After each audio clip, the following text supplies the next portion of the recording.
इकराम, बुजुर्गान कौम और मिल्लत, भाइयों नौजवान साथियों, मजलिस इत्तेहादुल मुस्लिमीन बिहार के सदर मोहतरम जनाब अख्तर रहमान साहब रुकन असम्बली, मोहतरम जनाब माजिद हुसैन साहब रुकन असम्बली हैदराबाद, मोहतरम जनाब वारिस पठान साहब, मोहतरम जनाब आदिल हसन साहब और मुकामी मजलिस इत्तेहादुल मुस्लिमीन के तमाम मोअज़्ज़िज़ अरकान व ज़िम्मेदारान, अज़ीज़ान मिल्लत, ये जलसे का कोई प्रोग्राम नहीं था। मैं आपकी मोहब्बत को सराखों पे रखता हूँ। मैं एक बात हमारे पार्टी के जिम्मेदारों को इसका ख्याल रखना चाहिए कि कोई भी जमात, कोई भी तंजीम पार्टी डिसिप्लिन से आगे बढ़ती है। अगर एक जमात ने एक फैसला लिया तो जमात के जिम्मेदारों की ये पूरी जिम्मेदारी होती है कि उस फैसले के पाबंद रहे।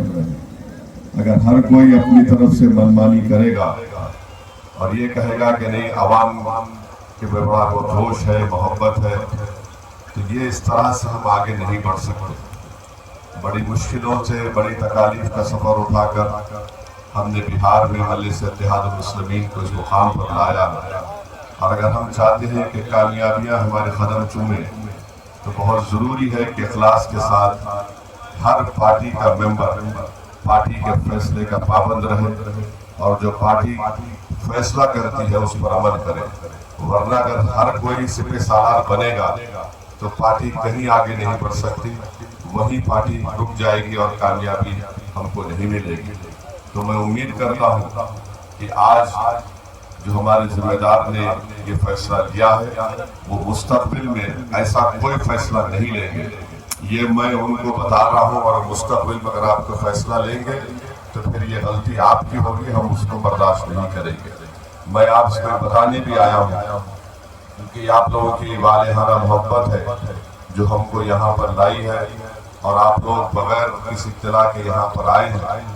तो हम आपसे गुजारिश ये करने आए हैं कि आने वाले विधानसभा में इंशाअल्लाह ताला मजलिस इत्तेहादुल मुस्लिमीन के उम्मीदवार बिहार के असम्बली के इंतखाबात में हिस्सा लेंगे, और मेरी आपसे गुजारिश ये है कि आप अपनी वोट के जरिए से अपनी पार्टी को कामयाब इसलिए करिए क्योंकि हम अपनी सियासी क़ियादत को बनाना चाहते हैं।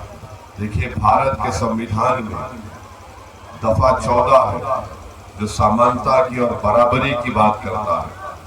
आपको ये फैसला करना है कि अगर हम बराबरी चाहते हैं तो हमको अपने वोट से अपने नेता को विधायक बनाकर बिहार की विधानसभा में ले जाना पड़ेगा। और अगर हम इस पैगाम को समझ जाएं, क्योंकि मैं कोई नई बात नहीं कर रहा हूँ, भारत के संविधान में दफा 14 की बात कर रहा हूँ, जिसको अंग्रेजी में इक्वालिटी बोलते हैं, मसावात बोलते हैं, बराबरी बोलते हैं, समानता कहते हैं। ये लड़ाई में आपके ताउन की जरूरत है, और अगर आप सिर्फ वोट डालने वाले बनकर हम रह गए हैं, पिछले 60 साल से हम लोग सिर्फ वोट डालकर घर में जाकर सो जाते हैं। आपको शहरी बनना है, सिटीजन बनना है। जब आप शहरी बनेंगे, सिटीजन बनेंगे, तो आपको पूरे हुकूक मिलेंगे जो एक भारत के शहरी को मिलते हैं। मगर हमारा हाल पिछले 60 साल से इन जालिमों ने बनाकर रख दिया कि तुम वोट डालो और सब हम पर छोड़ दो। मैं आपसे कह रहा हूं कि आप वोट भी डालो और अपने मुस्तकबिल की जिम्मेदारी अपने हाथ में लो। आपको नेता बनाना है, आपके मुस्तकबिल के फैसले कोई पटना में बैठने वाला जालिम नेता है जिसको सिर्फ दुश्मनी और अज़बियत के मजाले करके हमको पसमानदा रखने की एक मनसूबाबंद साजिश के तहत हमको पसमानदा रख दिया गया, हमको गरीबी में मुब्तला कर दिया गया।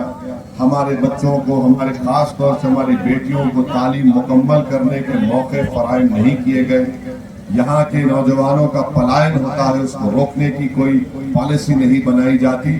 और अब चुनाव आ गया, अब जब चुनाव आ गया 60 साल से दे रहे हैं, तुमने क्या दिया एक इस बिहार की 19% अक़लियतों को?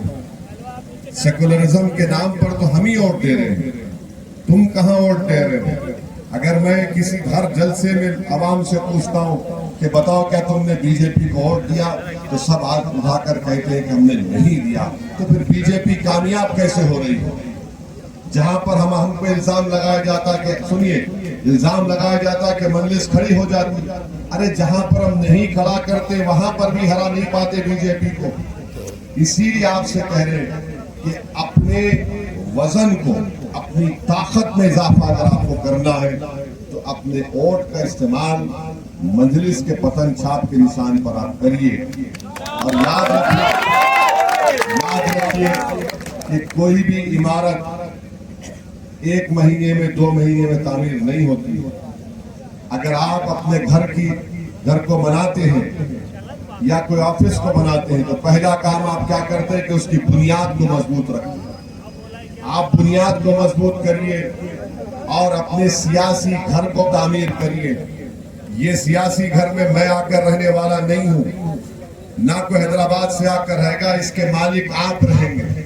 और इस इमारत को आप अपने इत्तेहाद से, अपनी दुआओं से, अपनी कुर्बानियों से आप तामीर करेंगे और अपने सियासी शऊर से आप कामयाब करेंगे। याद रखिए, सुनिए नारे तो सुनिए। मैं चाहूंगा कि आप जब यहाँ से जाएं तो एक पैगाम लेकर जाएं, एक फिक्र लेकर जाएं। सिर्फ नारे लगाकर हम अपने जज्बात को नारों में उड़ा देते हैं और फिर उसके बाद हमको याद नहीं रहता कि क्या हमने सुना था। आप यहाँ पर आए, हम यहाँ पर बुलाए गए, ये आपको हम पैगाम दे रहे हैं कि इंसाफ की लड़ाई में आपको साथ देना है, बराबरी की लड़ाई में आपको साथ देना है। और हम जो लोग हमारे वोट को हासिल करके हमारा एक्सप्लॉयटेशन करते हैं, इस्तेसाल करते हैं, इसको हमको रोकना पड़ेगा। मैं आपको बता रहा हूं कि कल हम कहाँ गए थे, जाले गए थे। वहां पर एक ट्रेन के डब्बे में, क्या नाम था, अब्दुल खदीर साहब, अब्दुल खदीर को रेलवे प्रोटेक्शन फोर्स के ऑफिसर ने 3 लोगों को, लोग बोलते कि मजलिस क्या करती है, सत्ता में नहीं आती, इनका मंत्री नहीं बनता। हैदराबाद का जो शख्स मरा था, हमारे माजिद साहब कहाँ है? माजिद हुसैन साहब जो रहे, ये माजिद हुसैन साहब हमारे नामपल्ली एमएलए हैं। इनके विधानसभा का एक शख्स रेलवे पुलिस ने बगैर कोई वजह के सिर्फ नफरत की बुनियाद पर गोली मार दी। 3 लोगों को, तीन के लोग मर गए। इनकी विधानसभा का शख्स जो इंतकाल हो गया उसकी गोली से, हमने क्या किया हैदराबाद में उसके लिए? हमने उसको सरकार से चेक दिलाया और उसको 3 कमरे का घर सरकार से बोलकर हमने उसको